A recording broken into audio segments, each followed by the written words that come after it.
tahin ng ating Korte Suprema at isang grupo pong mga abogado, because kami pong mga abogado, as members of the bar, we are also first and foremost officers of the court, at kailangan pong itaguyod namin at bantayan namin ang magandang pangalan ng ating kataas-taasang hukuman. The present administration, kasama na dyan si Pangulong Marcos, they cannot afford to have a successor na hindi nila kontrolado.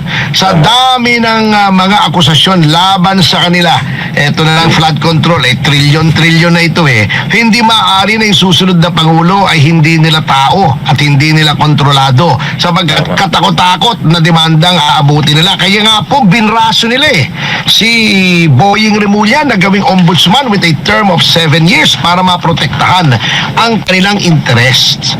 Kita nyo naman ang ginawa kay Boying Remulla. Even the rules of the ombudsman,